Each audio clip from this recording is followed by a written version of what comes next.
Estamos iniciando mais um programa Família em Pauta, uma realização do Movimento Familiar Cristão de Maceió, na TV Maceió, canal 22 da NET, transmitido também na internet através do portal tvmaceió.tv.br.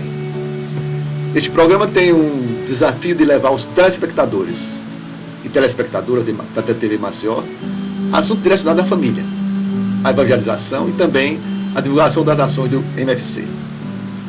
Na primeira parte do programa de hoje, vamos conversar com o Dr. Laerte Leite, psicólogo e psicoterapeuta de família, Tereza Cristina Barros Ribeiro, psicóloga clínica, especialista em clínica psicanalítica, e Caanda Barros, mestrada em psicologia pela UFAL e psicóloga clínica perinatal.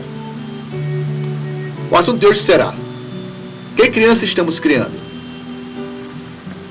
E o lema: educando com afetividade e limites. Para iniciar nosso programa, invoquemos o Espírito Santo.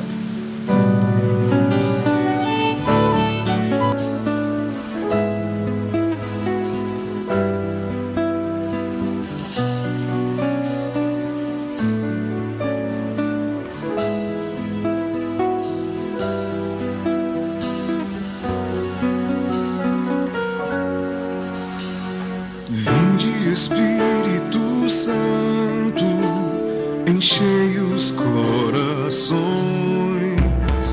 dos vossos fiéis e acendei neles o fogo do vosso amor.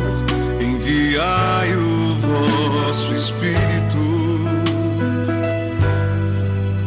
e tudo será criado e renovareis a face da terra.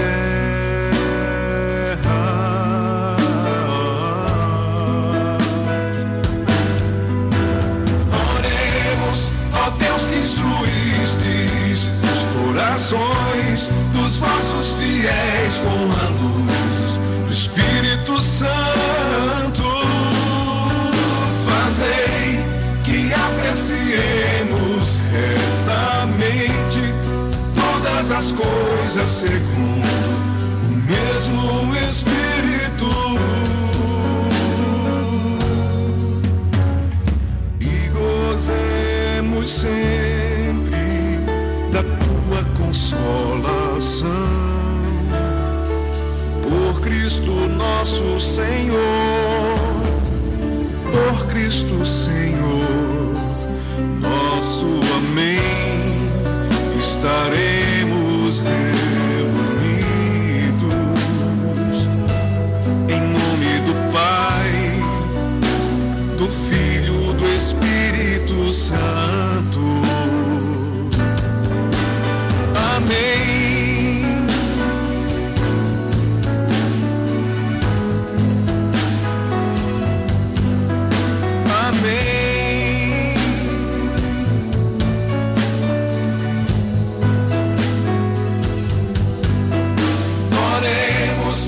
Deus que instruístes os corações dos vossos fiéis com a luz do Espírito Santo. Fazei que apreciemos retamente todas as coisas segundo o mesmo Espírito.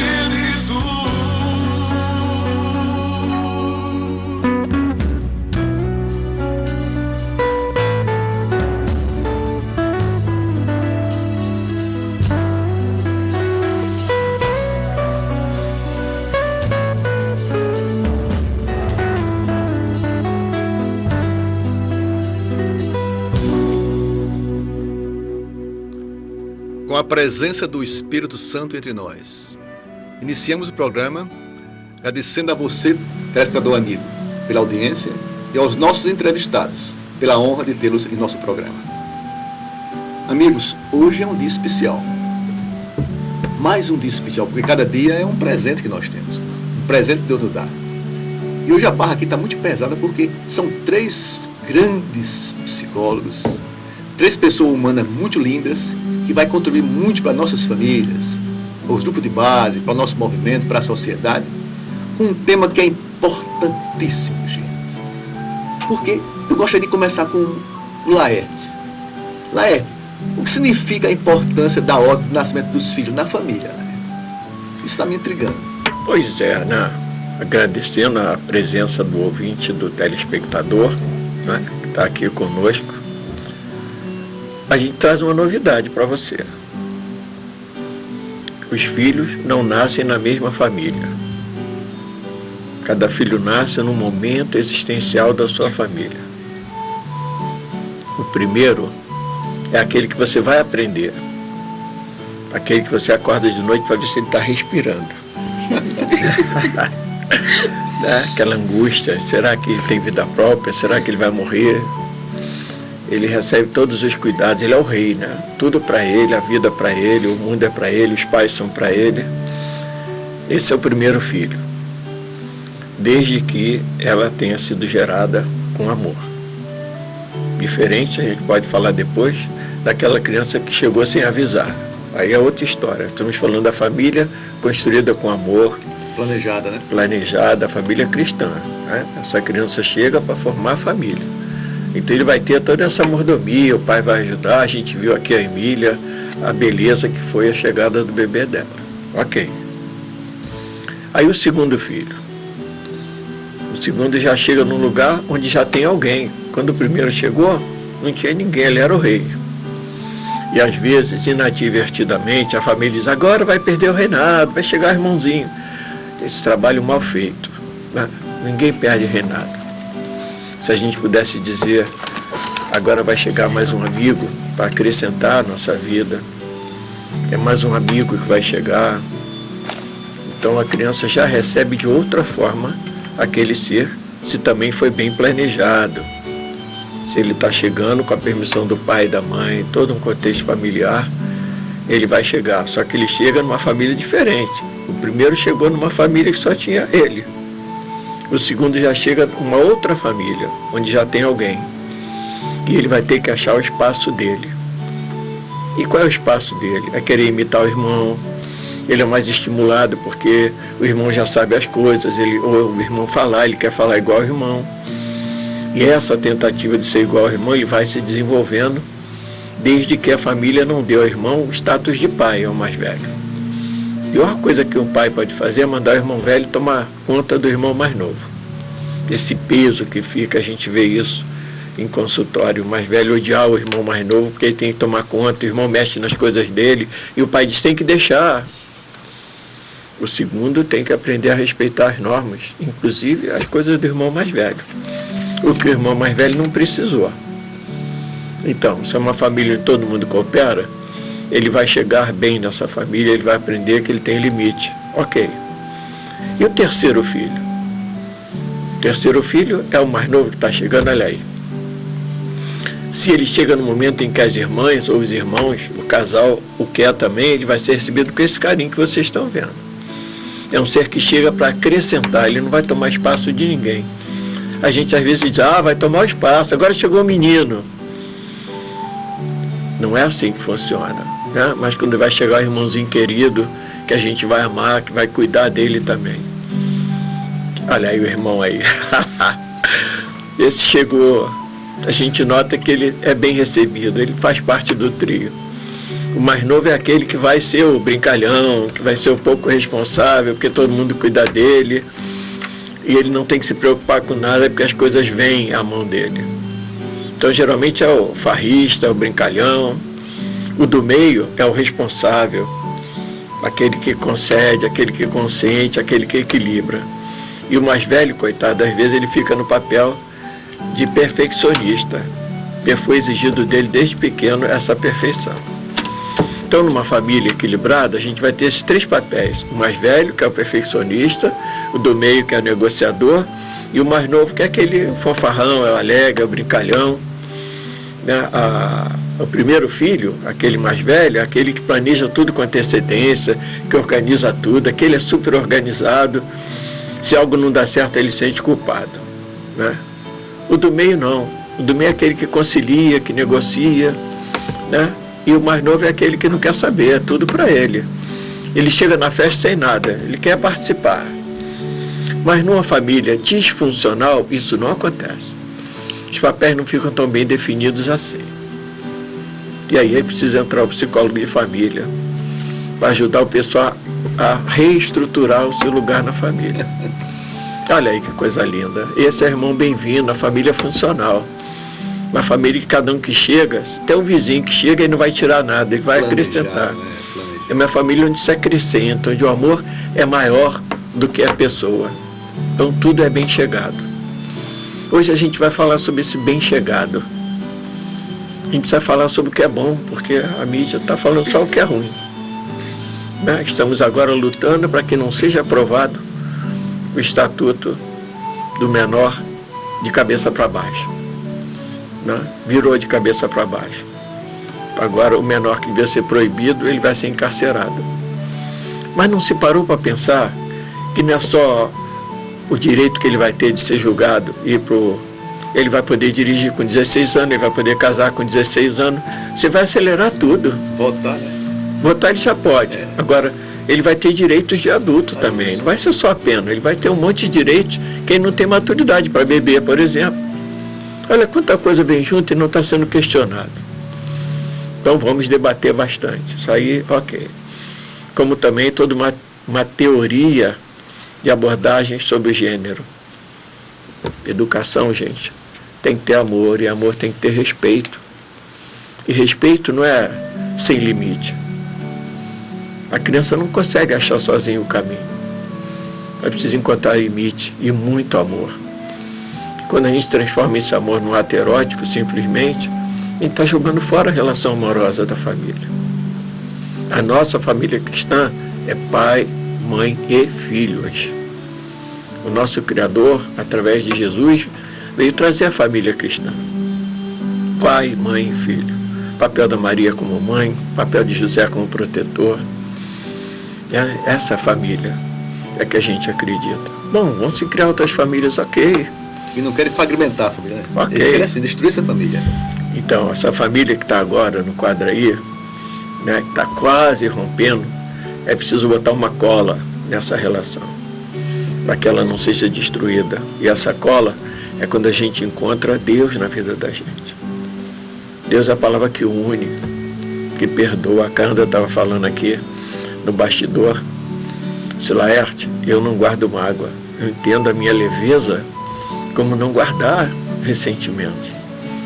E é isso que o Senhor pede, não tem lá no Pai Nosso? Perdoai as nossas ofensas como nós perdoamos a quem nos tem ofendido. Isso é provado psicologicamente. O câncer é a doença da pessoa que guarda mágoa por longo tempo. Então, Deus deu o recado através do Pai Nosso. Não adoeça, não carregue o peso da mágoa, do ressentimento, da dor, porque isso não pertence a nós. O que nos pertence é a alegria de perdoar, a alegria de viver junto, de nos aproximarmos e não dilacerar aquilo que é a nossa base, a nossa família. O amor em família, vocês vão ver a importância que tem isso para o nascimento de um ser. É sobre isso que Canda e Teresa estão dispostas a conversar com você. Tudo é na origem da família. Uma família disfuncional vai criar um ser disfuncional e desequilibrado.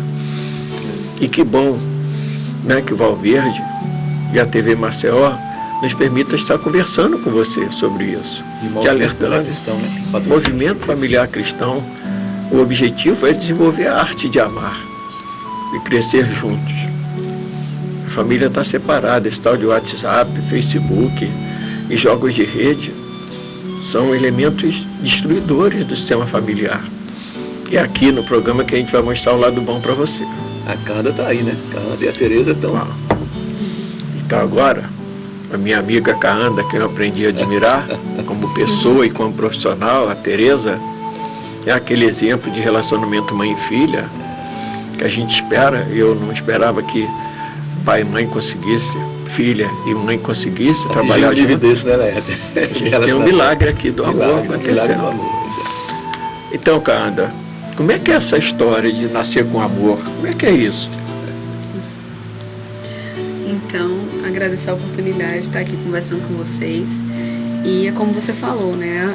Deus instituiu somente duas instituições no mundo, né? A família e a igreja. Então, a família é a base de tudo.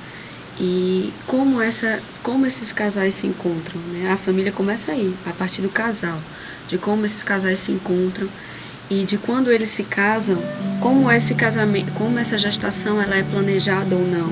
A gente tem visto, infelizmente, que a gente vive numa sociedade em que gerar filhos não é mais uma obrigatoriedade, né? Se você não quer ter filhos, isso é respeitado. Mas por que tantas pessoas ainda estão gerando filhos e a gente não vê uma educação? É como se gerasse filhos mais como algo para ter, né? Então, assim, eu tenho um casamento, eu tenho um emprego, eu tenho um carro, então também tenho que ter filhos. Uma consequência natural, né? Uma consequência natural. Sem reproduzir pensar, isso, né? reproduzindo, exatamente, muito bem colocado. Apenas reproduzindo. Sem pensar que essa gestação, né, quando o bebê está na barriga da mãe, ele não está sendo gerado apenas fisicamente. Coisa linda, né? Toda a questão que o Laerte trouxe, né? Essa família, o discurso da família, o desejo da família, se essa criança ela vai ser acolhida, se ela vai ser aceita, né? Como está a relação dos pais, se preparando para receber esse filho. Todas essas informações ficam registradas nessa criança. Então, existem várias pesquisas que mostram aí que já há um psiquismo primitivo, né, um inconsciente inicial presente nessa criança. Aí vem o nascimento. Então, o nascimento é uma transição, é um rito de passagem, é uma abertura para espiritual. Eu digo sempre para as minhas gestantes, né? Independente da sua religião, o nascimento é algo espiritual, porque a criança está vindo direto da fonte e ela está vindo para este mundo. Da fonte da vida. Da fonte da vida. Deus, né? E como nós vamos receber essa criança que está vindo da fonte? Muitas vezes nós recebemos com violência, com cesarianas, que é um procedimento tão agressivo, né? E que muitas vezes a criança nem se percebe que nasceu porque está cheia de anestesia. A anestesia que a mãe recebeu, a criança nasce grogue. E a mãe não participa ativamente, nem nada do processo. Fica grogue a mãe e a criança. E a criança. E acaba que há um afastamento. Né? Uma das coisas mais preocupantes é o afastamento, porque quando o parto normal, a fisiologia do parto normal, a sabedoria de Deus, porque a gente vê claramente, eu fico encantada estudando a fisiologia do parto, que o hormônio do amor, a gente estava falando de amor, né? Então, o ápice da ocitocina se dá no parto e nascimento, que é o hormônio do amor. Assim como tem outros hormônios relacionados ao comportamento materno e substâncias químicas relacionadas à dependência, que favorecem a dependência, que são liberadas nesse momento do nascimento. Então, quer dizer, há toda uma preparação fisiológica para essa vinculação amorosa inicial entre mãe e filho, que se dá, se o bebê vier direto para o colo da mãe, contato pele a pele, olho no olho, isso aí vai favorecer o que essa vinculação amorosa que a gente chama de imprint, né, esse imprint de amor aconteça. E aí a primeira marca, a primeira impressão dessa criança que está chegando no mundo vai ser de ser, você é bem-vinda, você é bem-vindo aqui.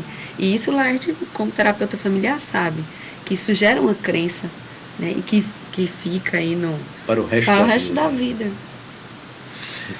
A gente, olhando o que Caranda está dizendo, nós estamos vivendo, Valverde, telespectador, um mundo muito estressante. Até a esperança, os filmes de ficção científica falam só de caos, de falta de água, de falta de comida, de guerra entre as pessoas, de um mundo horrível. E não é verdade. Existe uma proposta nova, um mundo novo para a gente. E esse mundo nasce dentro da família, são as células do corpo humano, é a família. Hoje a gente tem a oportunidade de falar com profundidade, graças ao movimento familiar cristão, ao chamado do Valverde e a sua audiência. Falar de amor, parece piegas falar de amor. Não estou falando de amor de novela, onde tudo acaba bem. A gente só vê violência, né? Na televisão, geralmente. A novela passa 90 capítulos mostrando os erros e 2 capítulos falando do acerto mágico. De repente foram felizes para sempre. O psicopata vira bonzinho e tudo se resolve, né? Não é assim a vida. A vida é construída a cada dia. De forma novela O Crime Compensa, né? Impressionante. E se a gente olhar que Deus, né, através do Filho dele, trouxe para a gente, é justamente o ato de amar. Né? Ele nos amou com toda profundidade, com todo respeito, sabendo que nós íamos errar. Pensa bem a história do Pedro, né? O cara negou ele 3 vezes.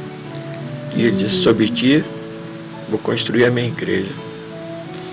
Então, ele sabia que as pessoas iam errar, ele sabia que Judas ia errar, ele tinha certeza que nós não somos completos. Então, perdoar a nós e perdoar o outro é nos sentirmos humanos em desenvolvimento.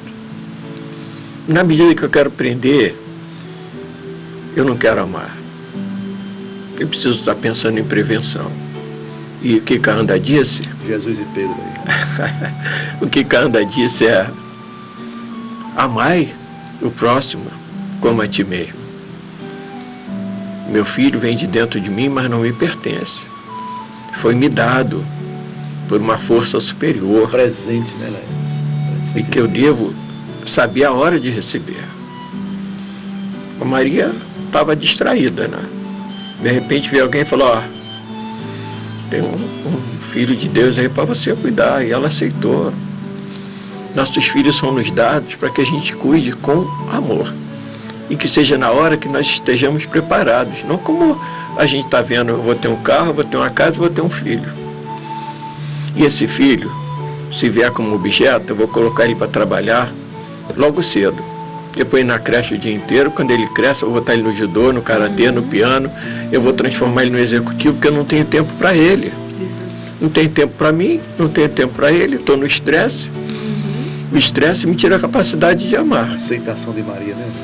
Olha só, né? Ela recebeu, ela disse, tá bem, você mandou, eu vou cuidar. Ela aceitou de coração e cuidou até o último dia. E José foi aquele que estava perto, protegendo. E é esse papel do pai que a gente viu aqui com a Emília, no programa anterior, ajudando a Emília a proteger, a amar o filho e dizer, vamos amá-lo, ele é nosso, para que a gente cuide e transforme num ser humano digno. Aí a mãe Teresa, a psicóloga Teresa, tem muito a dizer sobre isso, né? Ela é mãe e ela sabe mais do que eu, do que Valverde, do que os homens, esse ato de receber com amor aquele ser que chega sem deixar de se amar. Quem assistiu o programa anterior sabe que chega uma hora que ela diz, eu tenho marido, peraí, né? Maria Isabel. Pois é. Então, Teresa, como é que é essa história de mãe e esposa? Eu acho que a gente vai aprendendo a ser as duas coisas ao mesmo tempo, né? Não é fácil, né, Teresa? Para mim foi tão fácil, eu acho que porque quando eu me tornei mulher, a mulher desse meu companheiro, então assim, a gente aprendeu muita coisa juntos. E foi assim, com muito amor também, né? Ele foi me apresentando a vida, as oportunidades, e assim, de repente eu engravidei. Não programei, porque eu estava tão confortável naquele papel de mulher, né?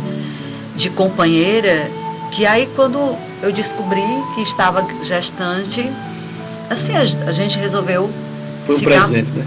Foi uma alegria, foi interessante, porque quando eu peguei o papel, eu estava em outra cidade, e eu não sabia se ia pegar o telefone para ligar, eu só pulava, no meio do tempo, assim, as pessoas olhavam para mim, eu pulava e parava, eu estou grávida? Aí eu falava, não, peraí, aí eu vou correr para eu não sabia o que fazer, misturei tudo, eu só sei que eu pulava e gritava e pronto, entrei na academia onde eu dava aula, peguei o telefone e falei para ele que estava gestante, ele só, parabéns mamãe, e a partir dessa, parabéns mamãe, eu já me tornei, pronto. A partir daí eu já comecei realmente a cuidar da minha saúde física, mental, toda a minha alimentação. E eu comecei a preparar o espaço para essa criança chegar, né? Só que não era só uma casa bonita, não era só um berço elegante, um quarto colorido. Não, primeiro a minha casa interior ela foi organizada. Toda uma alimentação foi pensada. E assim, comecei a praticar meditação. E aí no dia que chegou, né, a criança, a casa realmente estava preparada, tanto psicologicamente como o espaço. E aí foi todo um trabalho, porque realmente quando a criança chega, por mais preparada que você acha que está, existe muitas coisas para aprender. Só sendo mãe e pai para saber.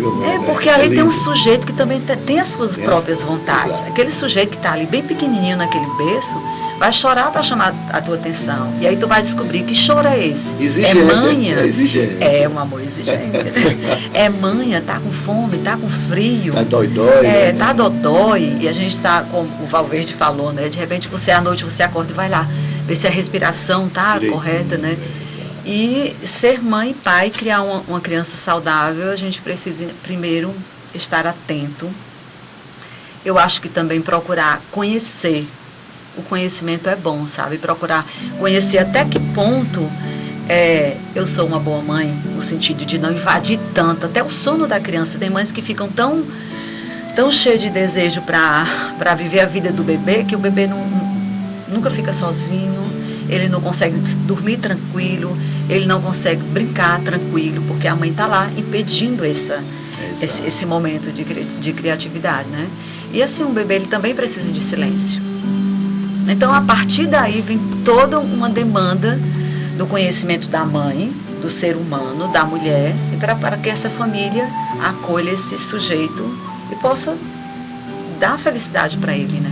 Ô, Tereza, o assunto está ótimo, mas vamos dar um intervalo para deixar aquela interrogaçãozinha. E no segundo momento, o que é que Tereza vai dizer para complementar com nossos amigos? Tem muita coisa para falar. Voltamos já.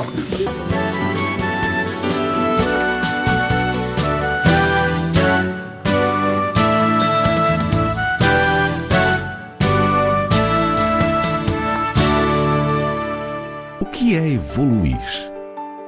Evoluir é surgir pequeno, crescer com o tempo e com a força constante do trabalho. É criar novas possibilidades, realizar um sonho e servir. Todos os dias, a MED Rádios evolui, abrindo suas portas para atender e cuidar. Estamos aqui para trazer o que existe de mais moderno em equipamentos e tecnologia de diagnósticos laboratorial e medicina nuclear. É a experiência de uma equipe especializada e humana, pronta para vencer desafios. E é assim que a MED Rádios evolui. Todos os dias, seguindo em frente na busca de novos horizontes e respostas para a saúde de todos. MED Rádios. Diagnósticos para a vida.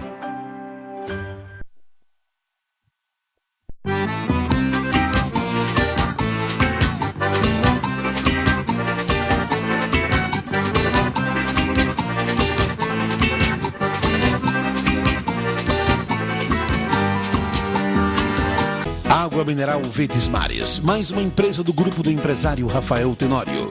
A água é, depois do oxigênio, a primeira maior necessidade para a vida. Ela não só hidrata, mas também baixa a pressão arterial nos hipertensos. Então, cuide da sua vida bebendo água mineral Verdes Mares, a água de melhor qualidade. Lembre-se, todo caminho pode levar à venda, mas só a água mineral Verdes Mares leva a saúde até você.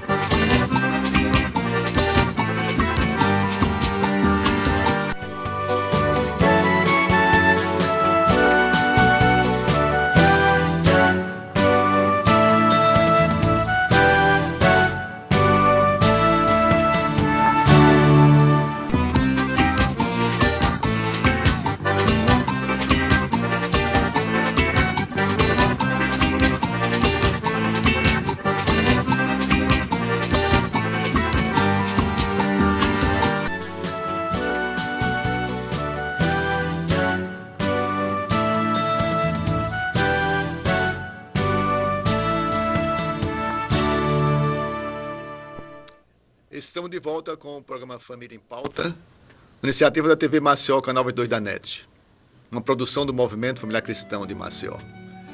Vamos continuar com a doutora Tereza, sobre esse assunto tão palpitante, sobre esse aconchego do lar quando a criança chega. Esse primeiro lar que é o ventre, e o segundo lar que é o lar da família. Esse lar de Deus. No segundo momento, quando esse bebê já sai do berço, já está começando a caminhar dentro de casa, né? É um momento super importante, porque você tem que ter um olhar mais libertador, um olhar de cuidador, mas não querer fazer tudo por essa criança. Porque a criança, ela só cresce em liberdade mesmo. Ela tem que descobrir até onde ela pode ir. E é com o olhar, o nosso olhar, o olhar de mãe, do cuidador, de quem está ali, é que vai dar esse limite. Porque dar limite também é necessário que o limite ele venha com muito amor. Né? Porque você não pode, para não ser agressivo, né? Para você não usar a criança como um objeto seu, que você dá limite sem entender. Só porque eu sou autoridade, então eu vou dizer para você o que fazer e o que não fazer, de forma que você não está respeitando o espaço dessa criança. Limite sem sentido, né? É um limite que eu diria vazio, né? Porque a criança só vai entender que ela pode ir até ali se ela raciocinar junto, se ela perceber alguma coisa. Porque o que acontece? Nós costumamos achar que a criança não entende nada. Só que ela percebe, ela entende tudo e ela está atenta a tudo. Então, cada mudança que acontece dentro de casa, ela está atenta. Não adianta pegar toda aquela sujeirinha e colocar embaixo do tapete, porque curiosa do jeito que ela vai lá e vai fazer assim no tapete. E aí vai ser sujeira para todos os lugares. Então, não é que você tem que contar tudo para uma criança, mas você insere essa criança nessa família e assim, respeita a inteligência dela. Conversa com ela. Entendeu? Não impõe. É uma cumplicidade com a criança, né? Sim, não impõe regras de forma que não... Vamos lá, Canda. Você quer fazer um link? Exatamente. Eu quero aproveitar isso que você está falando, né? Pegando também o gancho que você trouxe do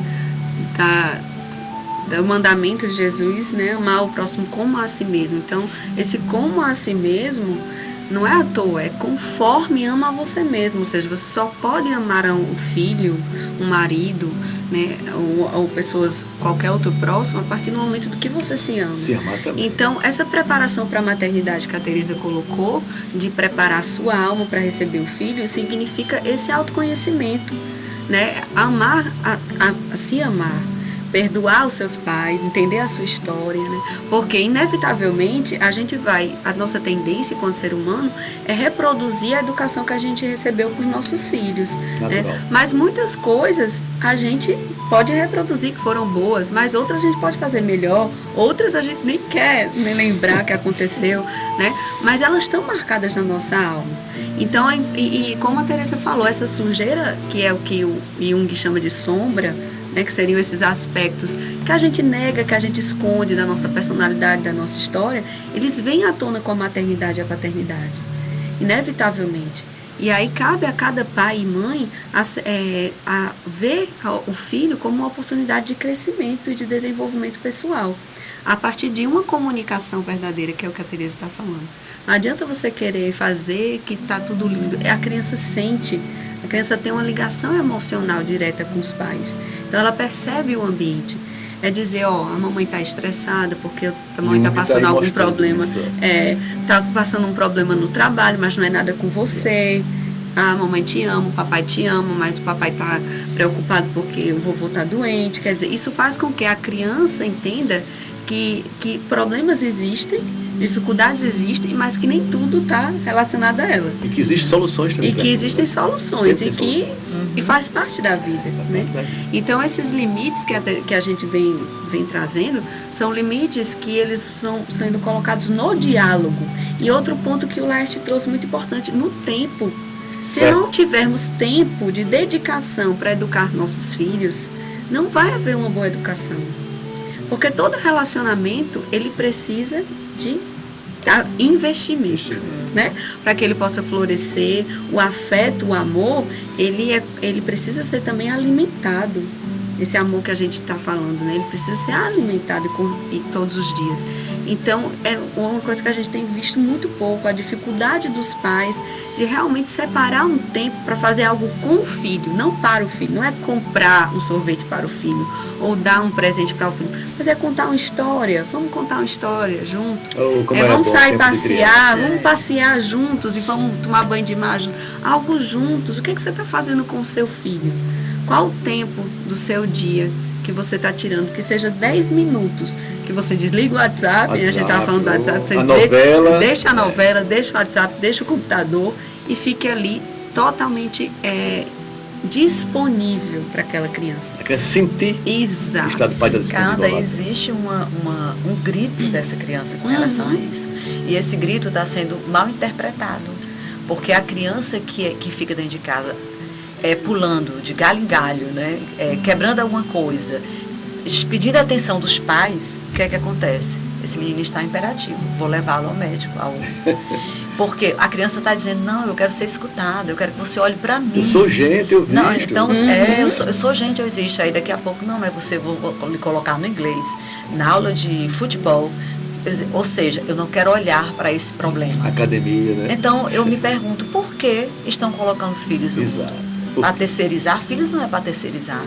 Filhos é para criar e amar. Dá um tapa e tu esquece, né? Dá um tapa e fica com ele aí. As babás digitais, né? Digitais, agora é assim. Exatamente. Pois é, né? A gente está falando aqui em tempo, em disponibilidade. É saudável. Quando você está brincando com seu filho rolando no chão, você está em desestresse, você está saindo do estresse. É restaurador.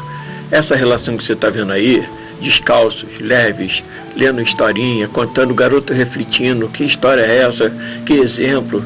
Muito se educa através de exemplos, da moral da história. A criança aprende muito ouvindo história, por isso que ela pede que a gente fique repetindo a história. Né, Tereza? Então, falando nesse assunto, eu trouxe eu gosto muito de poesia, né? Poesia. Do Carlos Drummond de Andrade, que está dentro desse contexto, eu acho que vai dar mais sentido e riqueza ao nosso debate. É rapidinho. Posso ler? Claro. Pronto. Então, ele chama de casa arrumada. Um lugar organizado, limpo, com espaço livre para circulação e uma boa entrada de luz. Mas casa, para mim, tem que ser casa e não um centro cirúrgico, um cenário de novela. Tem gente que ganha muito tempo limpando, esterilizando, ajeitando os móveis, afofando as almofadas. Não, eu prefiro viver numa casa onde eu bato o olho e percebo logo, aqui tem vida. Casa com vida, para mim, é aquela em que os livros saem das prateleiras e os enfeites brincam de trocar de lugar. Casa com vida tem fogão gasto pelo uso, pelo abuso das refeições fartas, que chamam todo mundo para a mesa da cozinha. Sofá sem mancha, tapete fixo, mesa sem marca de copo, tá na cara que é casa sem festa. E se o piso não tem arranhão, é porque ali ninguém dança. Casa com vida, para mim, tem banheiro com vapor perfumado no meio da tarde.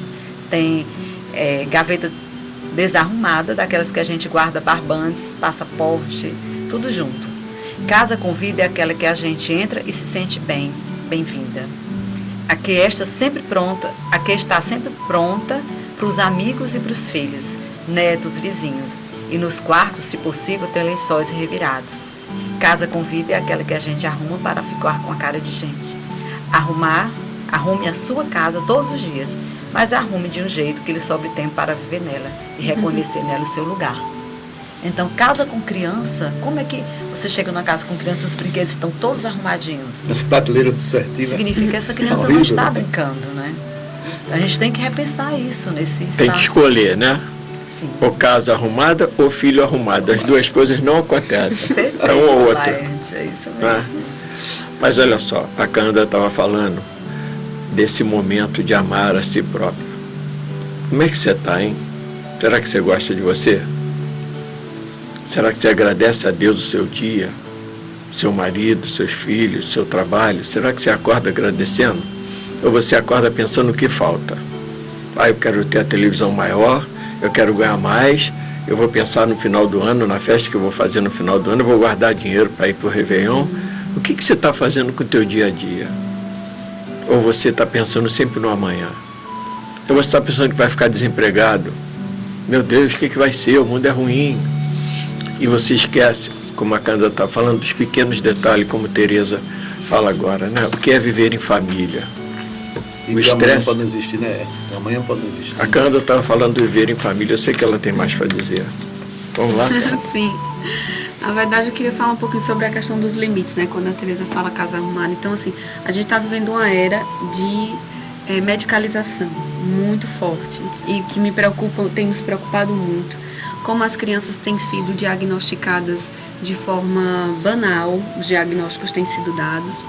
E o diagnóstico, ele, na verdade, ele vem a ajudar, é uma série de descrição de sinais e sintomas. Isso nos ajuda, tudo bem, a enquadrar a criança em um certo doença, mas isso não explica a causa nem a origem de por que a criança está desenvolvendo aquilo, né? Então, muitas vezes, como nós estamos muito ocupados enquanto adultos, né? E a escola também não quer se ocupar disso, então a escola, a própria escola e a própria família, muitas vezes, por essa falta de tempo, essa falta de dedicação, de relacionamento com a criança, ela está dando trabalho demais, né? Ela está muito inquieta, ela está muito bagunçada, então ela deve estar com algum problema. Então o problema é da criança. E aí a criança passa para um psiquiatra, o psiquiatra medicaliza a criança e as origens não são olhadas. O contexto não é ouvido. As causas não procuram. As causas não são procuradas. Né? Mas Lacan já dizia que a criança é o sintoma dos pais. Então nós precisamos olhar primeiro para esses pais, né? Porque eu sempre falo com Cândida que a gente precisa construir uma escola de pais, para que eles se conheçam. Urgente. Uma escola de pais é necessária, principalmente nesse momento em que a gente está vivendo, né? Porque, assim, colocar a criança no mundo é muita responsabilidade. E parece que nós estamos esquecendo disso. É como a Cândida falou, colocar uma criança no mundo para ter mais uma criança, porque esse sujeito ele vai ser construído a partir do teu olhar, do teu discurso, dos seus cuidados. Então, se você é uma pessoa que não está preparada, e aí cria-se uma política numa família que está desestruturada, que, por exemplo, é taxar a Ruth com 12 anos, que tem um comportamento de menina de 20, que menina maravilhosa, a Ruth. Agora, a Flávia, que já tem 25, parece uma criança. E aí começa um taxando o outro, aquela que é infantilizada, rotulando, exatamente, Valverde, a palavra é essa, fica rotulando e nem se percebem, daqui a pouco é o avô e a avó, quando entra, nem pergunta mais pela Flávia. E onde é que está aquela...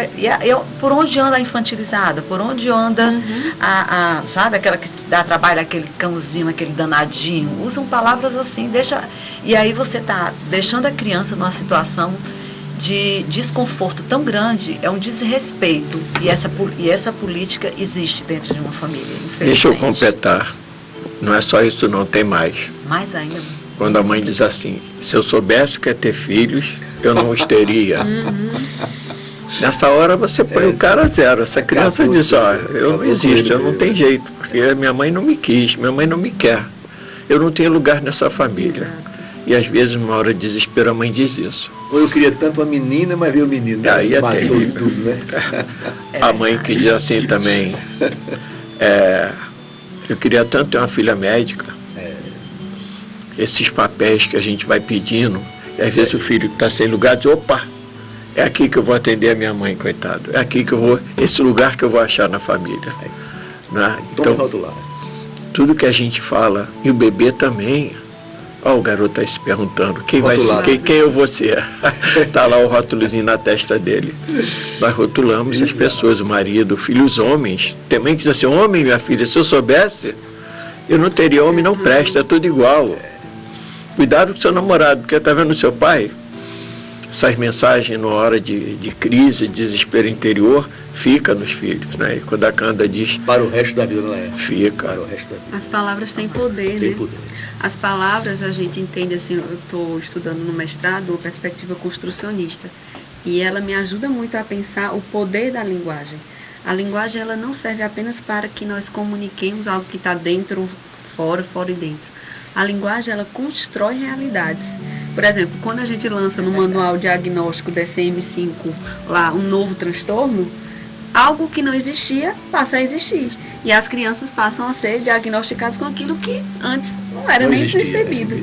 Da mesma forma, quando eu começo a taxar aquela criança, né, ou seja, a rebelde, ou a criança, ou a infantil, ou a minha filha é o TDAH. Oxe, como assim ele é o TDAH? E qual a palavras libertam, palavras aprisionam, exatamente. Né? E aí tem várias passagens bíblicas também que falam dessa questão da palavra, né? A boca fala daquilo que o coração está cheio. Tem várias passagens também da nossa língua felina, né? Como a nossa língua pode... Então, essas palavras, elas vão criando a identidade dessa criança, desse adolescente, desse adulto. Ele vai se identificando com aquilo que, principalmente os pais e depois a escola, vai falando que ele é. E isso ele vai se tornando. E sabe qual é o complicado nisso tudo? É que, a partir desse discurso, você pode formar o falso ou o verdadeiro self da criança. E aí ela vai para o mundo carregando esse peso.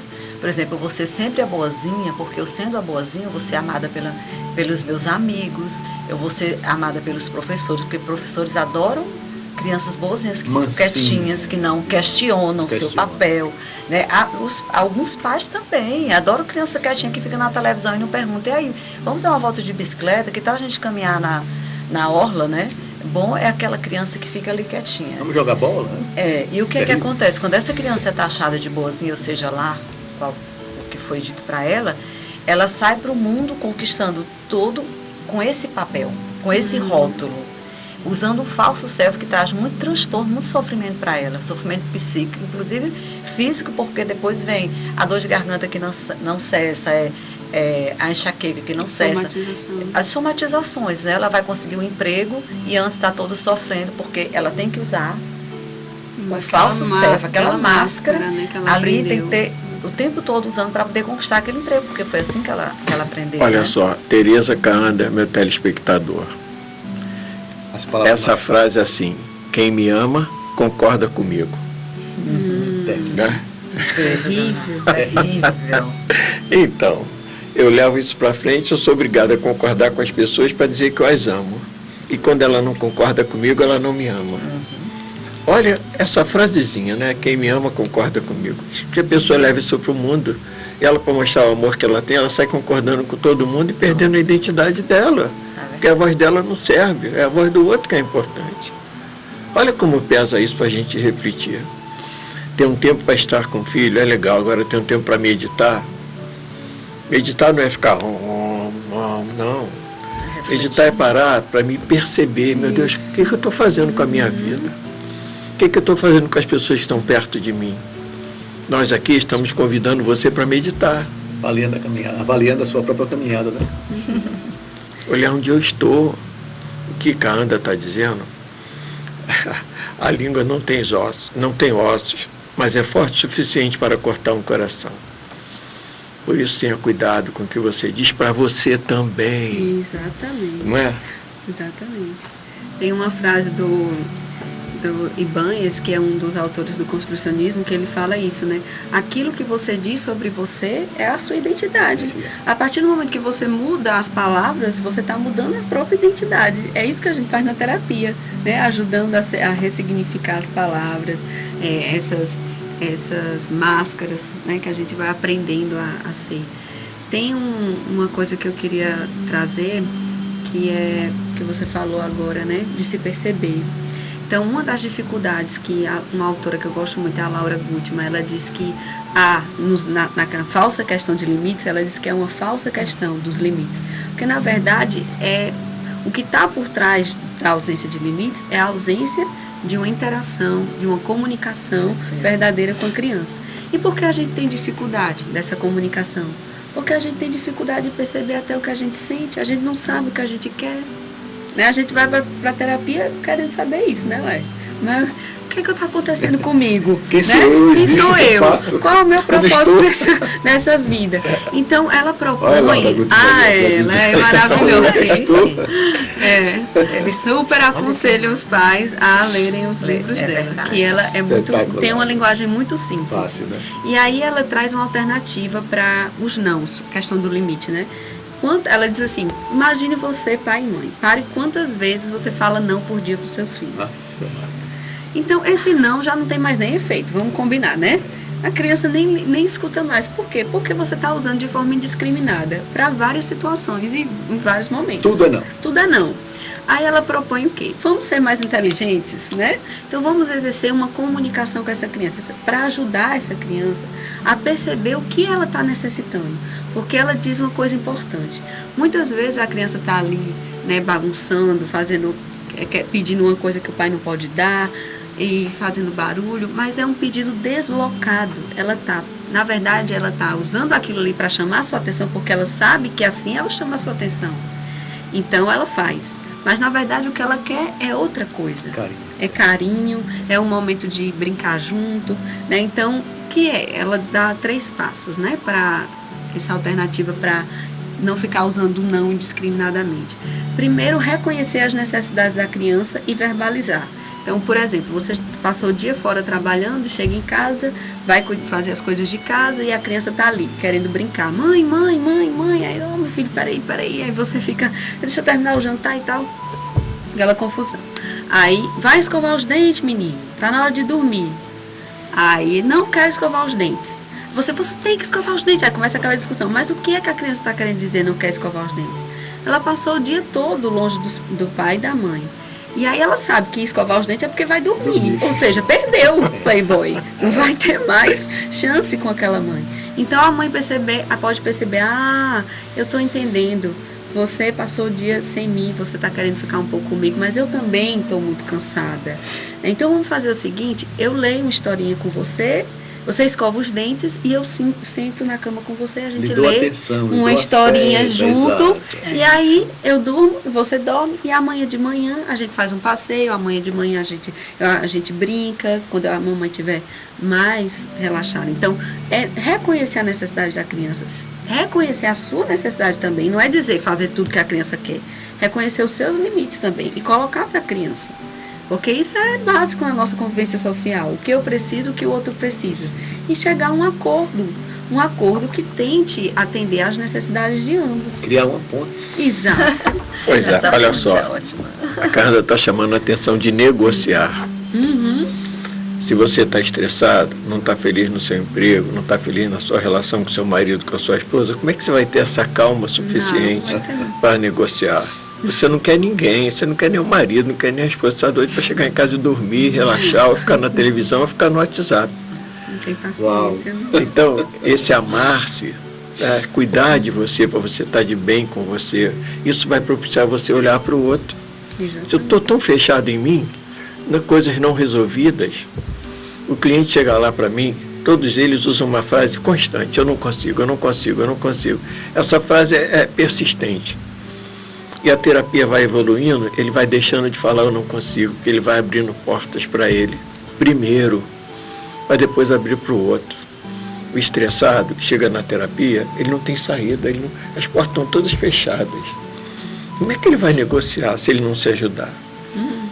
A tendência, a Ana, a Tereza e meu querido telespectador, a tendência é a gente querer fórmulas mágicas. Por isso os remédios aí estão resolvendo, né? Olha que coisa linda. Essa mãe não está estressada. Olha a cara dela. Brincando de casinha. Se ela estiver estressada, ela não vai ter esse momento. Aí que ela pega o iPad e dá para a criança. Terrível. E esse iPad, para criança de 2 a 5 anos, ela vai ter sintomas de autismo. Pensa bem, você ter um filho com sintoma de autismo, que espanta você, que não quer ter o corpo, que quer ficar brincando com os objetos, quer mais saber de gente. E fica irritado, porque você não deu a ela, nem sempre você é assim, né? Mas muitas vezes você não dá a ela o que ela precisa, como a Carla estava dizendo. Mas por quê? Porque você não deu a você. Exatamente. Não é, Tereza? Como é que você consegue, como mãe, dar para você e dar para sua filha? Né? Ser mulher e ser mãe, até hoje. Porque a mãe não deixa de ser mãe nunca. E como é que a Carla conseguiu se desvencilhar de você a ponto de estar como mulher, como psicóloga diante da vida, sem precisar de você? Ela celebra a vida com você. Como é que isso acontece? Que sorriso lindo de vocês duas agora. Que sorriso bonito. Mãe e filho sorrindo. Tocou no meu coração, viu, cara? Valverde, olha, eu vou dizer uma coisa, foi tão difícil, viu, Laerte? Tão difícil mesmo essa passagem, porque, assim, nós cursamos a faculdade juntas. Então, já lá nós sofremos vários tipos de preconceitos. Eu, por conta da minha idade, ela, porque de uma certa forma ela queria me proteger, e eu, para protegê-la, a gente se mantinha distante. Ela não me chamava de mãe. Aí depois começou a misturar, já começou a me chamar de mãe, e em casa a gente conversava muito. Eu disse, olha, Carla, ali é o seu lugar, é o meu e o seu. Então você fica com as meninas da tua idade, que eu vou ficar na minha, eu estou indo ali realmente para terminar, para fazer uma formação, então a gente precisa se respeitar muito. Mas foi muito sofrimento, nós choramos muito juntas, muito, chegar à noite assim de pensar em desistir. E ela dizia, não, mãe, nós vamos até o final. A gente vai até o final e vamos trabalhar junto. E logo durante a faculdade a gente já sonhou nesse projeto, que é a qualidade de vida no útero. Já começamos a fazer palestras, já começamos a trabalhar com grupos antes mesmo, bem antes mesmo, no início da faculdade. E assim, a gente só conseguiu se lançar da forma que a gente está se lançando, olhando aqui uma para a outra, com muito respeito. E assim, ela colocou limites como filha e eu coloquei limites como mãe. Mas nesse cenário não faltou o amor e o respeito, nunca, jamais. Agora, dizer que foi fácil, não foi. Olha só. Mais bonita. Ah, fotos. Foto linda. Essa é a Candeia mais nova. Olha aí. A Candeia é luz, né? A própria luz, ela trouxe luz pra Olha gente. só, chorar juntos é que o casal precisa aprender. Rir junto é que o casal precisa aprender. Se a gente chora junto, isso fortalece demais a relação. E elas conseguiram vencer todas essas dificuldades porque estavam juntas e não misturaram os papéis. Ser mãe não é ser amiga. Ser mãe e amiga é outra história. Agora não são iguais e elas definiram bem esses papéis que precisam ser definidos em família. Isso. Vocês venceram porque vocês definiram bem os papéis de mãe e filha. Quando você diz para ela, ó, você é filha, você está na idade de brincar, de se divertir com suas amigas. Eu já estou noutra, eu tenho outra missão aqui.